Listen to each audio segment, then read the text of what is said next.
কালকে যে দৃশ্যগুলো দেখছি ঘুম আসতেছে না বা মনে পড়ছে চোখের সামনে রক্তগুলা মানুষ পড়ে আছে এই অবস্থা দেখতেছি। মেট্রো কি আসলে কি আমাদের জন্য নিরাপদ? নিরাপদ এই জায়গায় জন দুবার পড়ছে নিরাপদ মনে করতে পারতেছি না।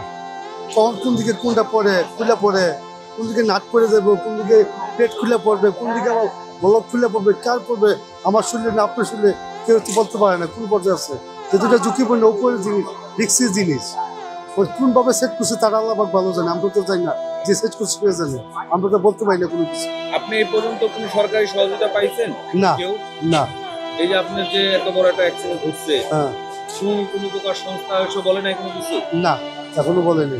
মেট্রোর দিকে 5,000 টাকা দিয়েছিল, এটা আমরা নিয়ে নিই। আমিও পাশে চার দোকানদার, আমার না যে চার দোকানদারের অনেক ক্ষতি হয়েছে, গ্লাস প্লাস সিগারেট টিকেট অনেকগুলো ক্ষতি হয়েছে, তার প্লাসটা সব বাংস প্রায় তার প্রায় 20-30 হাজার টাকা 50,000 টাকা ক্ষতি হয়েছে।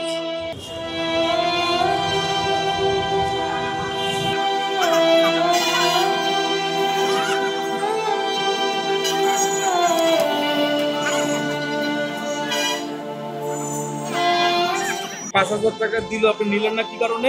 নিয়ে নেই, এটা যদি নিয়ে 5,000 টাকা যদি নেই, লাখ টাকার মূল্য হবে, সেটার জন্য অভুক্তির জন্য নিয়ে নিই আমি টাকাটা। ক্ষতিগুলো সবার কাছে না, ঋণগুলো যদি আমি নিয়ে আমি যে বাচ্চা আছি 5,000 টাকা আমি নিয়ে কী করবো?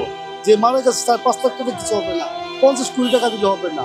এই ক্ষতি যাতে না হোক সেই ব্যবস্থা করুন, আমাদেরকে টাকা দিতে হবে না, আমরা সুস্থ থাকি ভালো থাকি, আমরা এই চেষ্টা করি। এটা তো পড়তো না, কাপড় যে আসিবি দেখে প্লেটটা পড়ে গেছে, আমরা তো আজকে পড়ছে কালকে যে পড়বো না কোনো গ্যারান্টি নেই। আজকে যেটুকু মানুষ দেখেছে কালকে কিনে যে টাইমটা পড়ছে, যদি বেশি অনেক মানুষ থাকতো না, প্রতিদিন যেটুকু মানুষ থাকে ওই টাইমটা কিন্তু কোনো লোকই ছিল না, অনলি 4 জন লোক ছিল। আমরা 2জন সহ 4 দোকানদার যে মারা গেছে, এই পাশে লোক ছিল, এই পাশে তো আর পড়ে নাই, ওই পাশে কোনো লোকই ছিল না। আর যদি এই লোক থাকতো তাহলে আরো আরো অনেক লোক মারা দিতে পারতো। এখন আপনার দাবিটা কি বলেন? মানে আমার দাবি কাজ ভালো করুক, আমরা সুস্থ আছি ওখানে থাকি, কাজ ভালো করে সবগুলো চেক করুক যে খোলা পড়বে কিনা, কোনটা সমস্যা আছে কিনা, ওগুলো চেক করুক আগে।